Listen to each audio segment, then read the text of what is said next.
Bonjour, aujourd'hui on va travailler donc du coup sur un exercice du PolitTD qui est donc du coup la plateforme élévatrice pour automobile. Voilà, ça ressemble à des systèmes un petit peu équivalents comme ceux-là que vous retrouvez ici. Donc c'est une plateforme qui va monter, descendre et qui va être la cinématique principale. C'est un système de ciseaux. Voilà, vous avez deux solides qui vont fonctionner un peu comme des ciseaux que vous retrouvez ici sur les diagonales d'un parallélogramme. D'un côté, vous allez avoir une liaison pivot, et puis de l'autre côté, vous allez avoir des galets qui vont glisser dans un rail. Ici, c'est la même chose. Vous allez avoir votre plateforme qui va monter, descendre, et puis vous avez un système à double ciseau. Donc vous avez un premier ciseau en bas, et puis vous allez avoir un deuxième ciseau en bas. La commande de ces plateformes va se faire par des vérins. Ici, on l'aperçoit ici, vous avez un premier vérin ici, et puis pour lui, vous avez le vérin qui va être ici. Donc si je regarde un petit peu notre système, vous l'avez ici. Voilà, donc vous allez avoir donc, la plateforme en haut qui va se déplacer en translation, qui sera le solide numéro 3, par rapport au solide numéro 0, qui sera le sol. Notre système de ciseaux, ça va être donc le solide 1 en orange, et puis le solide 2 en bleu, qui va travailler comme ça en ciseaux. Voilà. Donc le solide 1 va être en liaison pivot ici avec le point haut. Vous allez avoir cette rotation-là. Et puis le solide 2 va être en pivot au niveau du point A, comme ça, ici. Alors évidemment, ça ne va pas se déplacer comme ça, c'était juste pour vous représenter la pivot au point A. Votre solide 2 va être en contact avec le sol, avec un galet ici. Un galet, donc c'est un roulement, une roulette, si vous voulez, qui va se déplacer en translation de gauche à droite. Et pareil au point B, votre solide 1 va être en translation ici, avec un galet, avec le solide numéro 3. Vous allez avoir une translation du point B, là, ici, qui va être horizontale. Voilà. Voilà, donc, et tout ça, ça va être donc du coup piloté par un vérin, votre vérin avec sa tige et son corps de vérin ici, qui donc du coup est suivant l'axe IJ ici. Le point I, ça va être la tige de vérin qui est ancrée sur le solide 2, et puis le corps du vérin va être ancré sur le solide 1, orange, au point J. Là aussi, on va retrouver des liaisons pivots. Voilà. Donc cet exercice-là, on va le traiter avec de la cinématique graphique. Donc si je fais de la cinématique graphique, je vous conseille d'avoir un peu de couleur et surtout un système pour pouvoir tracer de manière assez précise. Donc, pardon. Donc ici, moi j'ai une règle qui peut me servir, le mieux c'est une réquerre, mais celle-ci elle va pouvoir me servir de réquerre, puisqu'en fait je vais me servir des graduations qui sont face à face ici. Là. Voilà, donc moi je vous conseille une réquerre, moi j'en ai pas, mais je vais utiliser la règle ici pour pouvoir tracer des perpendiculaires. Voilà. Et puis un crayon à papier ici. Alors c'est parti, donc on va regarder un petit peu ce qui se passe. Donc première question, on va nous demander donc du coup de caractériser certaines trajectoires. Donc la première trajectoire que je vais vouloir caractériser, ça va être la trajectoire, tac, la trajectoire du point A. Donc première question, je vais vouloir caractériser la trajectoire du point A qui va appartenir au solide 3 par rapport à 0. Ici. Donc en général, quand moi j'écris mes vitesses ou mes trajectoires, j'essaie de regarder en fait quels sont les indices qui sont ici. Donc le solide 3 est en vert ici, c'est mon solide 3. Et mon solide 0, lui, va être noir. Donc ça veut dire que je peux refaire un schéma ici avec ces deux couleurs-là, vert pour le solide 3 et noir pour le solide 0. Donc si je représente mon solide 3 qui va être comme ça, mon solide noir qui va être ici, le solide 0 et qui va être mon repère d'observation. Quel est le mouvement entre le solide 3 et le solide 0 ? On l'a vu, c'est une plateforme élévatrice. L'idée, ça va être de se déplacer pour élever effectivement un système. Donc du coup, en translation, donc du coup, de vert par rapport à noir. Donc finalement, si je regarde la trajectoire du point A qui serait ici, sa trajectoire va être verticale comme ça, là, ici. Et puis si je regarde ici, verticalement par rapport au point A, verticalement, je vais retrouver le point haut ici qui va être en bas. Donc ici, la trajectoire, ça va être donc plutôt un segment de droite, suivant OA. Voilà. Donc mon point A va se déplacer d'un point à un autre, là ici, en translation, avec l'amplitude maximum du plateau. Ensuite, on pose la question de la trajectoire du point I appartenant à la tige du vérin. Alors la tige du vérin, je vais la faire directement en rose. À la tige du vérin par rapport au corps du vérin que j'ai en violet. Voilà, donc ça c'est les deux couleurs que je vais utiliser, la tige et le corps du vérin. Donc c'est-à-dire que je vais observer par rapport à mon repère d'observation ici le corps de vérin. Donc mon corps de vérin est ici. Lui, je vais le considérer comme fixe. Lui, c'est mon repère d'observation. Ça veut dire que moi, en tant qu'observateur, je dessine un petit bonhomme là, c'est moi en tant qu'observateur, j'appartiens au corps du vérin. Et qu'est-ce que je regarde? Je vais regarder le déplacement de la tige. Ma tige qui est ici. Si je regarde quel est le mouvement entre la tige et le corps du vérin, en fait, ça va être une translation de la tige dans le corps du vérin. Alors, quelle est cette orientation? Ici, en haut, je vois que j'ai le point I, et puis en bas, je vois que j'ai le point J.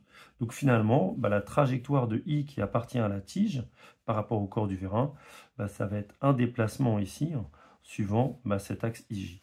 Donc, la trajectoire, ça va être un segment de droite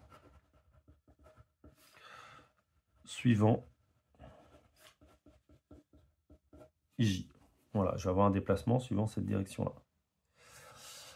La dernière trajectoire que je vais étudier, ça va être la trajectoire du point I qui appartient au solide 2 en bleu, au solide 2, et je vais l'étudier par rapport au bras numéro 1. Voilà. Donc je vais utiliser ces deux couleurs-là, le bleu et le orange. Donc mon solide 2 et mon solide 1. Mon solide, donc le repère d'observation, c'est le solide 1. Donc ça veut dire que hop, mon solide 1, ça va être le repère dans lequel hop, je suis observateur. Ça, c'est le solide 1. Le solide 1, je le considère comme fixe. C'est mon repère d'observation. Et maintenant, je vais regarder le mouvement du solide 2. Le solide 2, c'est celui-ci. Le mouvement, enfin la liaison entre le solide 2 et le solide 1, c'est une liaison pivot de centre C. Et le point I, le point I est quelque part sur mon solide 2, ici. Donc finalement, si je regarde, qu'est-ce qui se passe? J'ai une liaison pivot de centre C entre le solide 2 et le solide 1. Le solide 1 étant fixe. Donc mon point I, quelle trajectoire il va faire? Il va faire un arc de cercle, là, ici, il va, hop là, un arc de cercle de centre C et de rayon IC. Donc sa trajectoire, ça va être un arc de cercle de centre C et de rayon IC. Voilà. Alors pourquoi cette première question? Cette première question qui me permet de connaître les trajectoires des solides les uns par rapport aux autres, d'un point entre deux solides, dans le mouvement entre deux solides, ça va me permettre de déterminer les vitesses. Puisqu'en fait, ce qu'il faut savoir, c'est que quelle que soit la trajectoire d'un point, ces vitesses sont toujours tangentes. La vitesse sera toujours tangente à la trajectoire.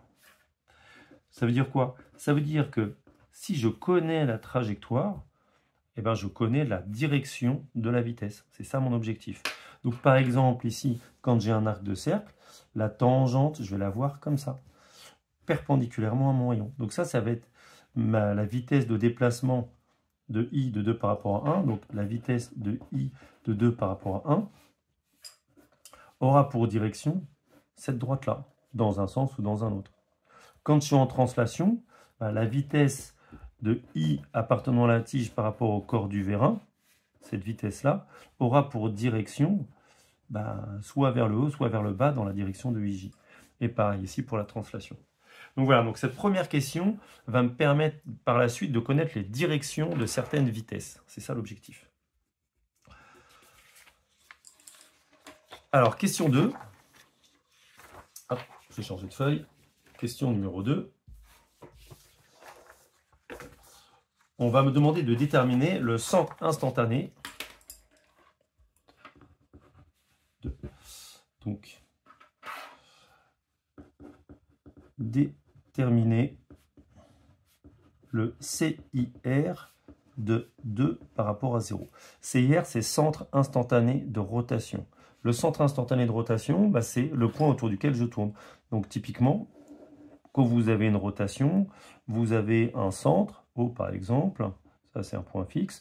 Et si je veux dessiner la vitesse d'un point, par exemple ce point-là, la vitesse, quand vous avez une rotation comme ça, la vitesse va être perpendiculaire à son rayon.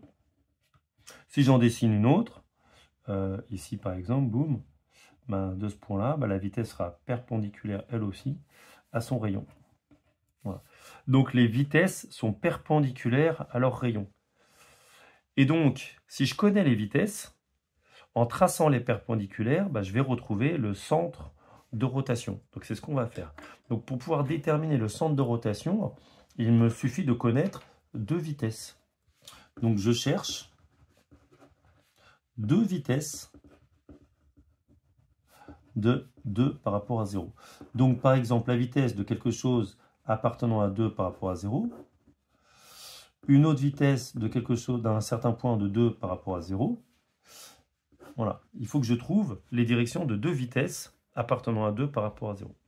Alors en l'occurrence, j'avais regardé ici le point E. Le point E, j'avais vu que le point E qui appartient au solide 2 est aussi à 0, c'est le point de contact entre les deux. Ici, si j'étudie la vitesse de E appartenant au solide 2 par rapport à 0, mon point E va se déplacer comme ça, horizontalement, en roulant sur la surface. Donc si je regarde la vitesse du point E, vitesse de E de 2 par rapport à 0, sa direction c'est suivant la droite OE. Suivant la droite OE. Donc ce qui veut dire que si je trace la perpendiculaire à cette vitesse, donc je connais une vitesse, si je trace la perpendiculaire passera par le centre. Donc je trace la perpendiculaire à cette vitesse. Tac, ici. Hop là, tac. Voilà, la perpendiculaire ici. Je cherche maintenant une. Donc ça veut dire que le centre de rotation va être sur cette droite-là. Quelque part sur cette droite-là. Maintenant, je vais chercher une deuxième vitesse de 2 par rapport à 0. Alors moi, je viens d'étudier, dans cette première question, le déplacement de 3 par rapport à 0, qui est vertical. Alors en fait, si j'écris ici, une petite remarque ici, vitesse de A appartenant à 3 par rapport à 0, c'est la vitesse de A appartenant à 3 par rapport à 2, plus la vitesse de A appartenant à 2 par rapport à 0. Or, le point A, c'est le centre de la rotation entre le solide 2 et le solide 3. Ce qui veut dire que cette vitesse est nulle. Donc du coup, la vitesse de A appartenant à 3 par rapport à 0, ici, donc le déplacement de vert par rapport à noir, en translation, est égal à la vitesse de A de 2 par rapport à 0. Et lui, je sais qu'il a un déplacement, c'était ma première question, un déplacement qui va être vertical. Donc la vitesse va être verticale. Donc ici, de la même manière, la vitesse de A de 2 par rapport à 0 va être suivant cette droite-là, ici qu'on avait déjà tracée, suivant la droite OA, suivant la droite OA. Pardon. Donc si je trace la perpendiculaire à OA, boum, je vais me retrouver ici sur mon point B. Donc je trace les perpendiculaires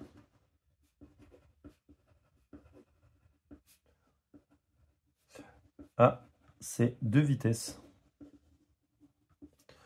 Le CIR est l'intersection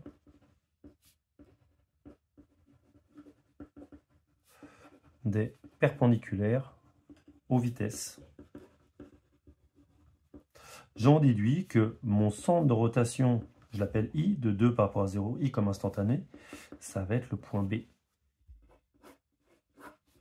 Ici, puisque si je trace la perpendiculaire à ma vitesse en E, boum. Si je trace la perpendiculaire à ma vitesse en A, boum, je vais arriver sur mon point B qui va être le centre de rotation de 2 par rapport à 0. Voilà. Donc ça veut dire que tous les points, donc si je prends par exemple un point complètement quelconque, je vais vous le faire comme ça, si je fais la vitesse de P de 2 par rapport à 0, elle sera perpendiculaire au rayon I de 2 par rapport à 0, P. Voilà. Ou si vous voulez, le rayon BP. Donc si je prends un point quelconque ici, donc je prends le point B ici, bam, je vais aller jusque là ici, et je dis que ça, c'est mon point P qui appartient à mon solide 2, P appartenant à un solide 2, ben, si je trace la perpendiculaire, voilà, je vais avoir ma vitesse qui va partir quelque part comme ça, perpendiculairement ici là. Je ne connais pas encore la longueur, mais en tout cas, je sais que la direction de la vitesse sera perpendiculaire au rayon BP. Voilà ce qui va se passer. Allez, je continue. Là maintenant, on va commencer justement à tracer. Donc, on va commencer à tracer ici la question numéro 3 avant de l'attaquer. Ici, on suppose que la vitesse de sortie du vérin, la vitesse de I appartenant à T par rapport à CV, donc c'est la vitesse de sortie de mon vérin, je vais la tracer avec une longueur qui fera 1 cm sur mon dessin. Donc ici, vous avez, c'est ça qui est très important pour la cinématique graphique, c'est que vous avez deux types d'échelles. Vous avez une échelle des vitesses et une échelle des dimensions. Donc c'est-à-dire que si je prends 5 cm, donc là ici j'en ai combien? J'ai à peu près 10 cm ici, là. 10 cm, bah, ça veut dire que dans la réalité, cette longueur-là fait 2 mètres. 5 cm ici fera 1 mètre dans la réalité. Et pour mes vitesses, quand je vais faire un trait de 1 cm sur mon dessin, ce sera une vitesse de 1 mètre par minute.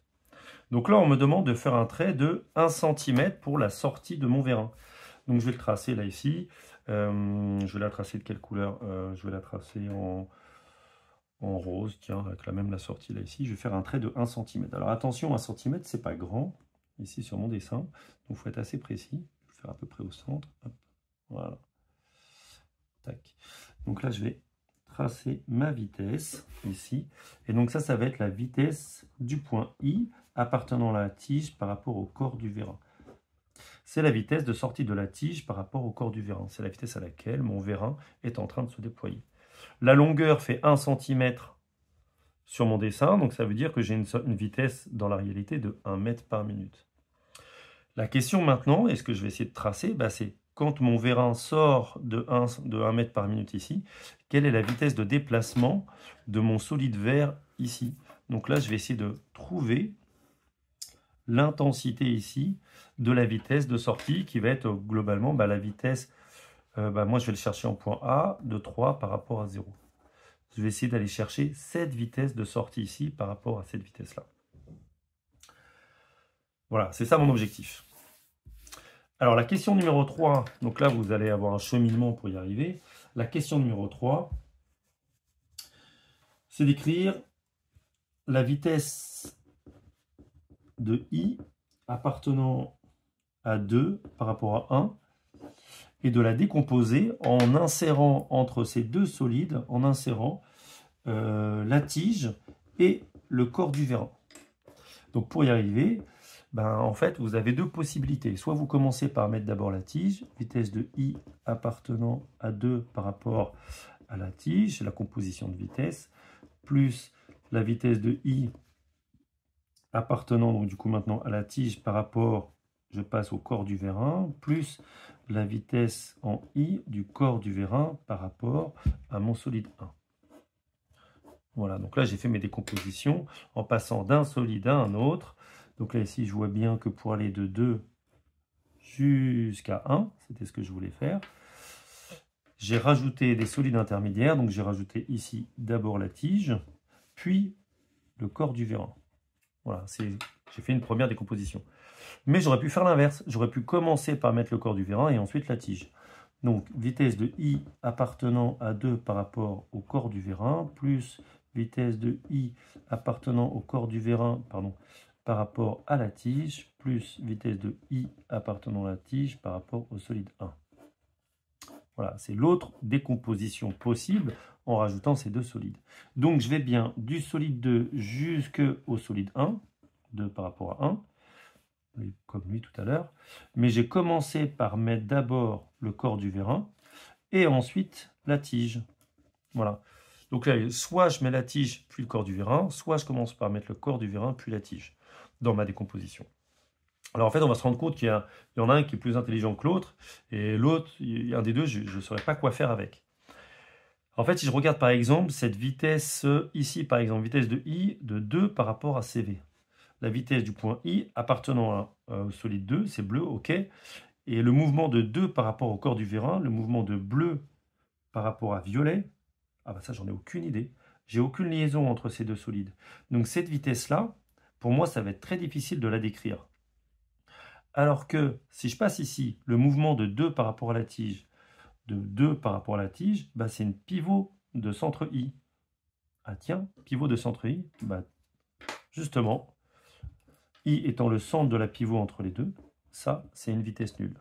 Facile. Donc cette vitesse-là, traitée.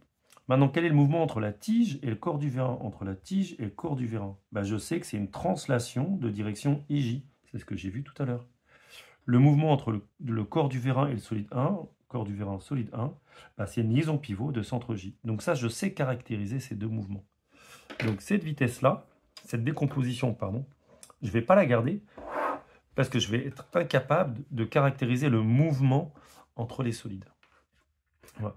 Donc finalement, bah, j'arrive à une équation, vitesse de I, appartenant à 2 par rapport à 1, qui va être égale à la vitesse de I appartenant à la tige par rapport au corps du vérin, plus la vitesse de I appartenant à corps du vérin par rapport au solide 1. Alors, une fois que j'ai cette équation-là, en fait, l'objectif principal, ça va être quoi? Alors, je vais essayer d'utiliser un petit code couleur qui va bien. Ici, l'idée, ça va être de tracer un parallélogramme. Un parallélogramme avec ces deux couleurs, avec cette équation qui est ici. Alors, par exemple, si j'essaye de faire une relation de Chasles, donc entre 3 points. Tac, je vais faire ces couleurs-là. Hop, hop. A, B, C. Tac. Donc, si je fais AC, le vecteur AC, le vecteur AC, ça va être AB plus BC. AB plus BC. Mais je pourrais commencer par faire le vecteur BC, puis le vecteur AB. Ça revient complètement au même. Et ça, en fait, c'est ce qui va se passer quand je vais tracer un parallélogramme. Parce que ce vecteur BC, je vais le retrouver ici. Si je commence par faire BC, plus ce vecteur AB qui va être ici. Voilà, ça c'est aussi le vecteur BC, puis ça c'est aussi le vecteur AB. Celui-là, c'est le même que celui-là. Celui-là, c'est le même que celui-là. Donc finalement, pour aller de A vers C, j'ai deux possibilités, soit par là, soit par là. Et en fait, ça génère un parallélogramme dont la diagonale est le vecteur AC. C'est exactement ce que je viens de faire ici. Ici, je vais dessiner un côté et un autre côté. Ça va être les côtés de mon parallélogramme. Et lui, ça va être la diagonale. Donc là, mon objectif, ça va être de tracer un parallélogramme avec cette composition ici de vitesse, dont la diagonale sera ce vecteur-là. Donc, est-ce que je connais des choses sur ces différents vecteurs? Pour pouvoir le tracer, il faut que je connaisse les directions, les vitesses. Alors, qu'est-ce que je connais? Alors, pour le moment, je connais une chose, c'est cette vitesse-là, vitesse de I de T par rapport à CV. Lui, je le connais entièrement. Et puis sur ces deux-là, je ne connais pas grand-chose pour le moment. Donc justement, ça va être l'objectif des deux questions suivantes, de connaître les directions de ces deux vitesses. Donc dans la question 4, on va aller chercher la direction de la vitesse de I appartenant à 2 par rapport à 1. Donc là, ici, je vais reprendre mes codes couleurs. Donc 2, je l'ai dessiné en bleu et 1 en orange. Donc, je vais me faire un petit schéma juste avec ces deux couleurs-là. Mais même pas besoin, parce qu'en fait, je crois que je l'ai déjà étudié à cette première question. Ici, le mouvement de 2 par rapport à 1, c'est une liaison pivot de centre C. Donc, du coup, la vitesse du point I, appartenant à bleu par rapport à 1, va être perpendiculaire au rayon IC. C'est ce qu'on avait vu à la première question. Donc ici, cette vitesse est perpendiculaire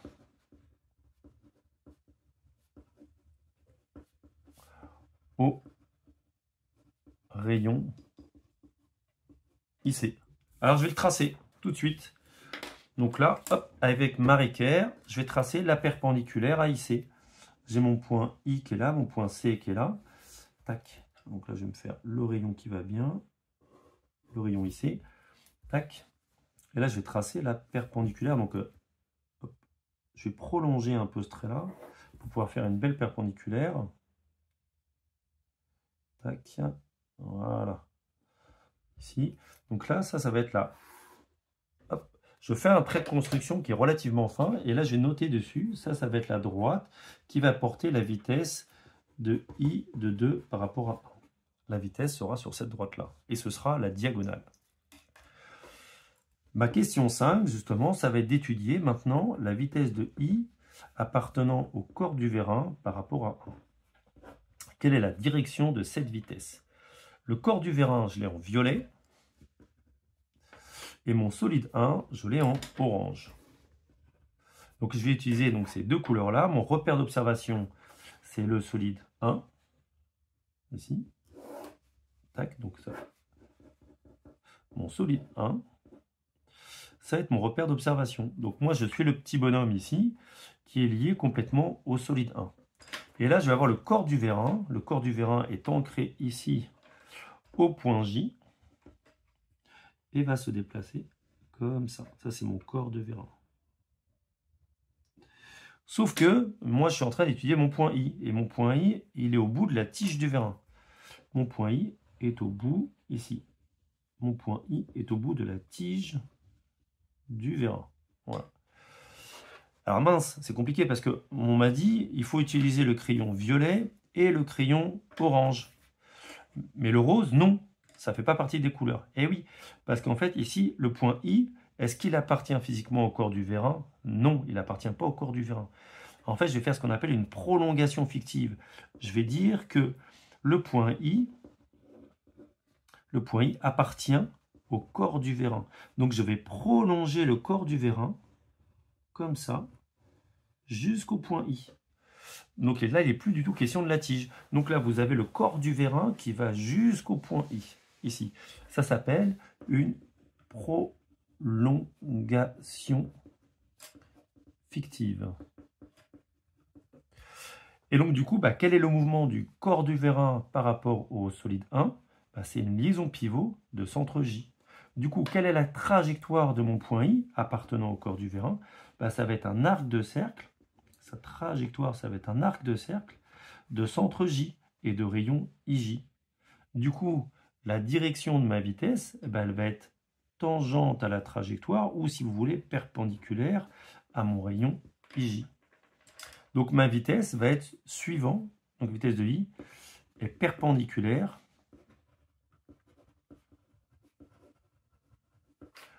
au rayon IJ.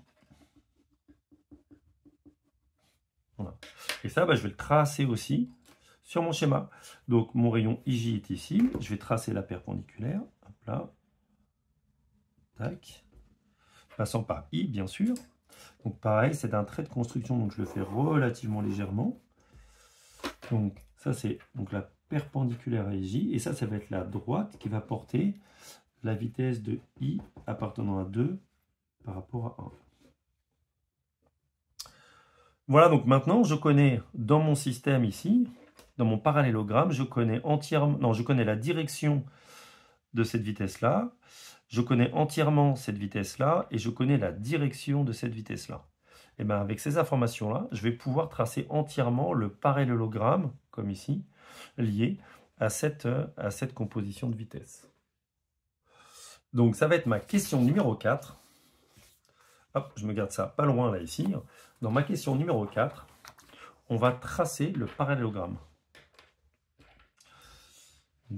C'est pas question numéro 4, d'ailleurs, c'est question numéro 6. Question numéro 6. Donc, ça va être de tracer le parallélogramme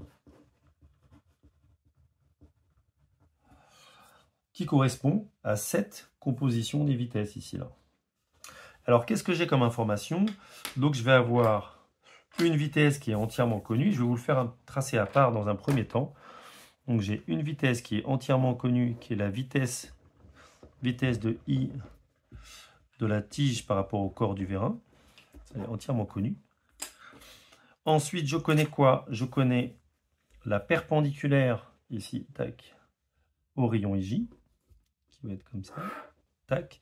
Et puis je connais aussi la direction, hop, qui doit être à peu près comme ça, là, ici, de mon autre vitesse, tac. Donc ça c'est...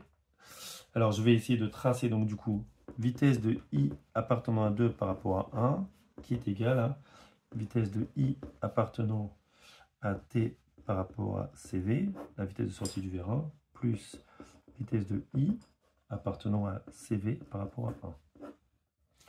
Donc lui, c'est la droite qui porte vitesse de i de 2 par rapport à 1. Et ça, c'est la droite qui va porter la vitesse... Là, je me suis trompé, là, ici, quand je l'ai noté ici, j'ai fait une erreur. Ici, perpendiculaire à IC, c'est ça, et perpendiculaire à IJ, là, c'est CV par rapport à 1. Je me suis trompé ici. Là, c'est CV ici, là. Donc, I appartenant à CV par rapport à 1. Voilà. Donc, L, c'est ma diagonale. Et ces deux-là, ce sont mes côtés. Donc, ça, c'est un côté. Lui, c'est celle-là. Donc, du coup, l'idée, c'est que je vais essayer de tracer un deuxième côté parallèle ici, là. Ok, faire une parallèle, mais passant par où? J'en ai aucune idée. Par contre, je sais que ce point-là et ce point-là, ça va être les deux côtés. Ça va être deux points qui appartiennent aux côtés de mon parallélogramme. Donc, si je cherche la parallèle à celle-ci, qui va être sur cette droite-là, ça je peux. Parce que là, ici, je vais pouvoir tracer sa parallèle, passant par l'extrémité ici, là. Tac. Voilà. Donc là, je n'ai pas l'outil idéal pour tracer les parallèles. Tac. Donc j'ai tracé la parallèle ici. Ce qui m'a créé un nouveau point ici, là. Et maintenant, lui, je peux tracer sa parallèle, puisqu'elle va être ici, là, sa parallèle. Hop. Tac, je me réfère à peu près là, ici. On marque qu'ils sont là. Voilà. Et ça me trace ici un parallélogramme. Toutes mes vitesses partent du point I. Le point I qui est ici. Ça va être donc du coup mes côtés. Un côté qui va être ici. Tac. L'autre côté qui va être ici. Et celle-ci, c'est la vitesse qui est portée ici par ce nom-là. Vitesse de I de CV par rapport à 1. Tac. Et cette droite-là, c'est celle qui va porter la vitesse de I de 2 par rapport à 1 et qui va être la diagonale que je vais retrouver ici, là. Tac, ici. Ici. Vitesse de I appartenant à 2 par rapport à 1. Voici le tracé qu'il va falloir faire ici en beaucoup plus petit, évidemment, dans ce coin-là, et que je vais faire maintenant. Voilà, je viens de faire mon tracé. Je ne sais pas si on le voit bien. Je peux essayer de le monter un petit peu là, ici. Hop. Voilà, mon tracé avec mon parallélogramme qui est ici, qui n'est pas très grand, donc du coup, effectivement, avec cette longueur-là que je connaissais, et puis mes deux droites ici. Alors, dans la question 7, maintenant, on va vouloir tracer la vitesse au point A. La vitesse au point A, mais appartenant au solide 2 par rapport à 1. Donc là, on va étudier encore une fois donc le mouvement du solide 2 qui est en bleu par rapport au solide 1. Je vous ai refait un petit schéma ici. Donc, le solide 2, c'est celui-là. Le solide 1, c'est celui-là. Donc, ça veut dire que moi, je suis, en tant qu'observateur, j'appartiens au repère 1, fixe, et je vais regarder le mouvement du solide 2. Donc, le mouvement de 2 par rapport à 1, c'est une liaison pivot de centre C, ici. Donc, ça veut dire que mon point A, lui, va tourner comme ça. Bam. Va tourner autour du point C avec un rayon AC. Donc, sa vitesse va partir quelque part comme ça, là, ici, là. Si je tourne dans ce sens-là, mon point A va monter comme ça, ici, perpendiculairement à son rayon AC. Voilà, c'est ça l'idée. Et donc là, ici, tracer la vitesse en A, pour pouvoir la tracer, j'ai besoin d'une autre vitesse, celle que je connais déjà au point I, celle que je viens de tracer dans la question précédente. Vitesse de I de 2 par rapport à 1. Et par équiprojectivité, c'est quoi? Ça veut dire que la projection dans équiprojectivité, vous avez deux mots. Vous avez équi qui veut dire égal et projectivité, les projections. Donc vous avez égalité sur les projections. Donc pour pouvoir la construire au point A, je vais tracer la droite passant par IA. Je vais commencer par ça. Donc je trace un trait de construction, hein. Donc vous tracez un trait fin. C'est la droite qui va passer par le point I et le point A. Ensuite, je parle d'équiprojectivité, donc les projections. Ok, donc je vais tracer ma projection ici, perpendiculairement. Donc là, je fais mon repère 11 et 6, là, ici, 11 et 9, là, qui sont face à face, pour pouvoir faire une équerre. Tac. Donc là, ça me fait... Je vais tracer la perpendiculaire à la droite IA, ici. Et la projection, c'est cette longueur-là, que je retrouve ici. Ça, c'est ma projection. C'est cette longueur-là. Que je vais mesurer et que je vais reporter au point A. Donc là, moi, elle fait à peu près 2. Très bien, c'est facile. J'arrive ici. Et là, je la redessine ici. Hop. Voilà. Je retrace la même longueur ici. Voilà. Tac. Donc là, la projection qui est ici est égale à la projection qui est ici. Et comme ça, c'est la projection de la vitesse au point A, eh ben, je vais tracer la perpendiculaire. Tac. Qui représentera la projection. La perpendiculaire, là, ce trait-là, c'est la droite de projection, comme j'ai ma droite de projection ici. Et maintenant, il me reste à tracer la vitesse de A, qui va arriver. Alors du coup, le problème, c'est que je ne connais pas son orientation. Ma vitesse au point A, ça va être une de ces vitesses-là, ici, là. Comme ça. Et bien, j'ai besoin de connaître son orientation. Et comme j'étudie le mouvement du solide 2 par rapport au solide 1, je sais que la vitesse en A de 2 par rapport à 1 va être perpendiculaire à son rayon CA, puisque j'ai une liaison pivot de centre C. Je tourne autour du point C. Donc ça va être le rayon et ma vitesse est perpendiculaire. Donc là, je vais tracer une perpendiculaire. Voilà. Une perpendiculaire au rayon CA. Tac. Voilà. Et ça, ce sera ma vitesse. La direction de la vitesse, mais qui du coup va recouper ma droite de projection. Ici. Donc l'intersection comme ici, ma vitesse, sa projection, ça c'est la projection, ça c'est la direction de la vitesse. Là où elle se coupe, ça va donner la valeur de la vitesse de A de 2 par rapport à 1. Et là je vois bien effectivement, donc du coup, la projection de cette vitesse, c'est cette distance-là. La projection de cette vitesse est celle-ci, vous avez l'équiprojectivité. Ces deux vitesses que j'ai tracées en orange tournent autour du point C. Mon solide 2 par rapport à 1 va tourner comme ça ici, avec une vitesse de rotation oméga de 2 par rapport à 1. Allez, je vais reporter ça sur mon schéma pour voir ce que ça donne. Donc voilà, je viens de tracer ma vitesse de A de 2 par rapport à 1. Donc je zoome un petit peu là, comme ça, hop. Donc là, je vois ma projection qui est ici, que j'ai reportée sur la droite IA à cet endroit-là. J'ai tracé la perpendiculaire en vert à ma projection. Et en orange, la perpendiculaire à la droite AC.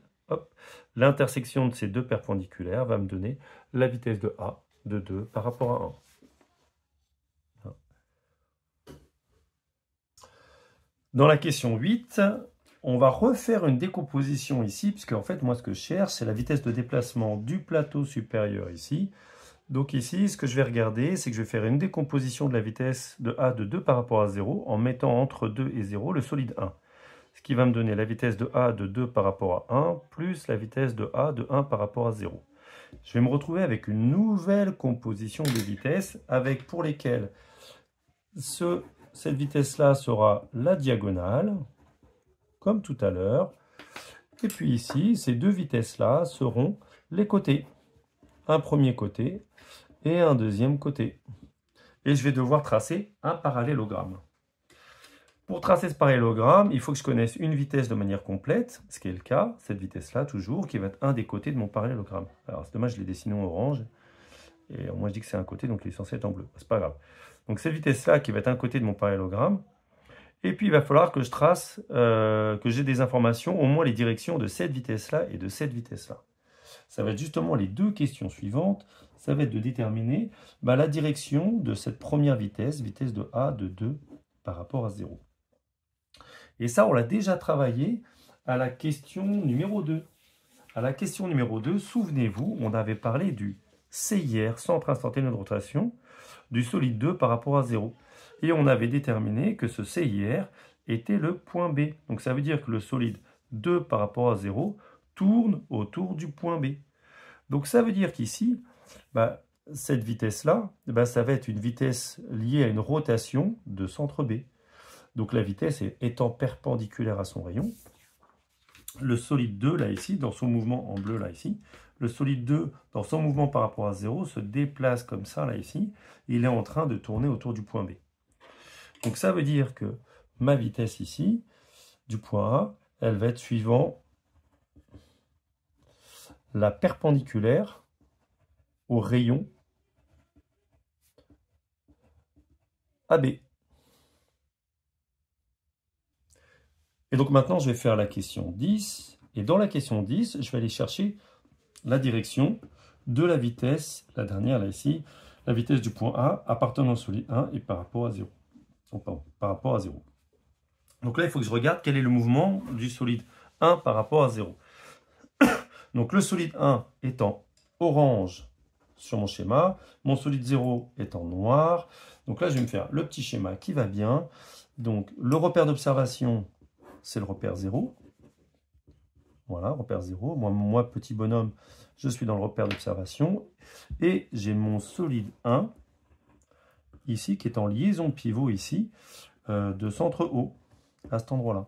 Donc mon solide 1 va tourner comme ça, le mouvement de 1 par rapport à 0, c'est une liaison pivot de centre O.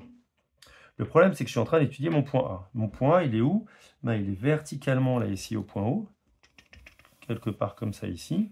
Donc je vais le retrouver comme ça ici. Et normalement, il est sur mon solide 2, là, ici, là. Normalement, il est sur mon solide 2. Mon point A, il est ici, là. Tac. Le truc, et avec une liaison pivot entre 1 et 2.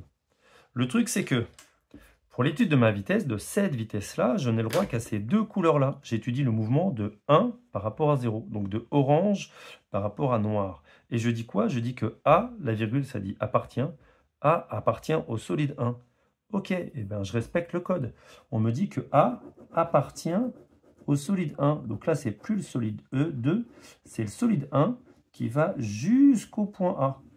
Donc ça veut dire que mon solide 1 part de là, va jusque là-haut. Du coup, si c'est tout ça, c'est le solide 1, à cet endroit-là, vous n'avez plus liaison pivot, vous avez une liaison encastrement entre les deux. Du coup, si tout ça, c'est mon solide 1 qui est en liaison pivot ici, mon point A va faire une rotation ici, va avoir une trajectoire circulaire ici, un arc de cercle, de centre O, qui est le centre de ma pivot, entre 1 et 0, de centre O, et de rayon OA. Donc, quelle va être la direction de la vitesse? La vitesse va être perpendiculaire au rayon OA. Ça, c'est la droite qui va porter la vitesse de A de 1 par rapport à 0. Donc, cette vitesse sera suivant la perpendiculaire au rayon, puisque c'est une trajectoire circulaire, OA, ici. Donc sur mon dessin, ici, ma vitesse va être suivant cette direction-là. Ici. Donc là, je vais les tracer, là, ces deux directions-là. J'en ai une qui est dans cette direction-là. Hop, ça c'est la droite qui porte la vitesse de A de 1 par rapport à 0. Et la vitesse de A de 2 par rapport à 0 est suivant la perpendiculaire à AB. La perpendiculaire à AB, c'est celle-ci, à savoir, c'est même OA. Voilà, cette vitesse-là va être verticale. Et ça, c'est la droite qui va porter la vitesse de A de 2 par rapport à 0. A de 2 par rapport à 0. Ici. Donc maintenant, je vais pouvoir tracer ce parallélogramme puisque je connais cette vitesse-là et les directions des deux autres droites. Voilà, donc la 11e question, ça va être de tracer le parallélogramme de cette décomposition qu'on a fait là-haut. Donc dans ma décomposition ici, il y a une vitesse que je connais complètement, c'est celle-ci. Celle-ci que j'ai déjà dessinée en orange, qui est vitesse de A de 2 par rapport à 1, que je retrouve sur mon schéma et qui est ici. Voilà. Donc cette vitesse-là est entièrement connue. Et ça, c'est un côté de mon parallélogramme. L'autre côté, ça va être cette vitesse-là, qui va être l'autre côté. Voilà, ça ce sont mes côtés. Donc je vais essayer de faire les parallèles. Donc la parallèle, celle-ci, ok, mais passant par quel point, j'en sais rien. Par contre, je connais déjà 2 points de mon parallélogramme, qui sont les extrémités de ce côté-là, donc de ce vecteur-là. Donc ça veut dire que maintenant, si je trace la parallèle à cet autre côté, direction de 1 par rapport à 0, c'est celle-ci, sa parallèle, hop, je vais la trouver quelque part ici. Voilà. Donc, hop, ma parallèle qui passe par l'extrémité ici. Voilà. Et là, donc, je crée un nouveau point qui va être ici. Et donc maintenant, je peux faire la parallèle à celui-là, sa parallèle, hop, qui va être ici. Voilà, alors je n'ai pas l'outil idéal pour tracer la parallèle, mais je suis pas mal ici. Tac. Voilà, je trace son autre parallèle, et voilà votre parallélogramme qui est tracé. La diagonale de votre parallélogramme, ça va être ce vecteur-là. Je vais vous le faire en rose. Ça va être la diagonale du parallélogramme. Voilà. Et donc, c'est la vitesse qui est portée par la droite A de 2 par rapport à 0. Donc, c'est la vitesse de A de 2 par rapport à 0. Et cette autre vitesse qui part du point A aussi, et qui va être portée par cette droite de 1 par rapport à 0, ça va être la vitesse du point A.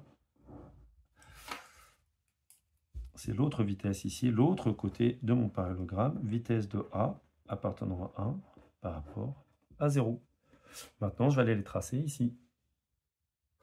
Donc voilà, je suis venu le tracer ici. Donc ce parallélogramme, je l'ai tracé ici. Je me retrouve avec donc, ma vitesse de A de 1 par rapport à 0, ma vitesse de A de 2 par rapport à 0 et la vitesse de A de 2 par rapport à 1 que j'avais déjà tracé. Voilà ce que ça donne sur votre feuille. Alors, pour conclure sur cette partie-là, rappelez-vous ce qu'on avait fait comme décomposition. On avait la vitesse du point A qui appartient à 3 par rapport à 0. Si je la décompose avec le solide 2 entre les deux, ça fait 3 par rapport à 2 plus 2 par rapport à 0. Et cette vitesse-là est nulle puisque le point A, c'est le centre de pivot entre le solide 2 et le solide 3. Donc du coup, finalement, la vitesse en A de 3 par rapport à 0, c'est la même vitesse que vitesse de A de 2 par rapport à 0. Donc finalement, cette vitesse que j'ai dessinée en rose, c'est aussi la vitesse de A appartenant à 3 par rapport à 0. À savoir la vitesse que je cherchais depuis le début, à savoir ma vitesse d'élévation. Voilà, ça va être la vitesse d'élévation de ma plateforme. C'est la même vitesse en translation ici. Donc du coup, pour une sortie ici de mon vérin, ici de la tige du vérin, qui fait 1 cm, donc 1 mètre par minute, si je regarde à peu près la distance que j'ai là ici, je suis à peu près à 4,7 sur mon schéma. Donc je suis 4,7 fois plus rapide sur la montée ici de mon plateau par rapport à la sortie de la tige du vérin. Ici, pour 4,7 cm mesurés, avec mon échelle ici des vitesses, ça veut dire que la vitesse de A de 3 par rapport à 0 est égale à 4,7 mètres par minute. Dans la dernière question, la question 12, on peut faire une exploitation de ce qu'on a fait graphiquement pour aller calculer des valeurs de vitesse de rotation. Alors, ce que l'on sait, nous, c'est que quand vous êtes en rotation, la vitesse, c'est oméga r, V égale oméga r. Donc, si je cherche les vitesses de rotation, oméga, ça va être V sur R. Donc, moi, je vais avoir oméga de 1 par rapport à 0, ça va être la vitesse avec le même indice 1 par rapport à 0, divisé par son rayon. Donc, si je me souviens bien, le mouvement du solide 1 par rapport à 0, c'est une pivot de centre O. Donc, le centre instantané de rotation entre 1 et 0, c'est le point O. Donc, le rayon, si j'étudie la vitesse en A, c'est le centre de rotation vers le point, à savoir le rayon OA. Donc là, qu'est-ce qu'il faut que je fasse pour calculer numériquement la vitesse de rotation de 1 par rapport à 0 ? Je vais mesurer sur mon graphique cette longueur-là. Je vais mesurer mon rayon OA et je vais faire mon application numérique. Et je vais faire pareil pour les autres. Donc la vitesse de rotation de 2 par rapport à 0, je vais prendre la vitesse en A qui est ici de 2 par rapport à 0, divisé par son rayon. Donc le centre de rotation de 2 par rapport à 0, c'est le point B, on l'avait vu à la question 2. Donc le rayon, c'est le rayon BA. Et pour la rotation entre 2 et 1, bah, le solide 2 est en bleu, le solide 1 ici. Le centre de rotation, c'est le point C. Donc je vais prendre la vitesse en A de 2 par rapport à 1, divisé par son rayon AC. J'ai aussi une vitesse en I. Donc je peux prendre aussi la vitesse en I, divisé par son rayon CI. Il ne reste plus qu'à faire les applications numériques dans les bonnes unités. Donc si je m'amuse à faire l'application numérique pour le premier, ici je mesure la vitesse de A de 1 par rapport à 0 qui fait 5,6 cm sur mon dessin. Donc 5,6 cm, 1 cm c'est 1 mètre par minute. Donc ça c'est facile. Donc 5,6 cm mesurés, ça va faire 5,6 mètres par minute. Et si je fais la même chose pour ma longueur OA, la longueur OA, je la mesure, elle fait 12,3 cm sur mon dessin, mais 5 cm, ça fait 1 mètre. Donc en fait, mon 12,3, je vais le diviser par 5 pour savoir le nombre de mètres que ça fait dans la réalité. Et donc du coup, si je fais mon calcul, ça me donne une vitesse de rotation de 2,28 radians par minute. Après, à vous de le convertir, si vous voulez, en tours par minute ou en radians par seconde. Voilà, c'est terminé pour cet exercice. Eh bien, j'espère que vous avez réussi à suivre jusqu'au bout. Et je vous souhaite bonne chance. Si jamais vous voulez essayer de le refaire, il faut absolument refaire un schéma vierge et puis vous essayez de refaire les différentes questions sans regarder la correction. Bonne journée à vous. Au revoir.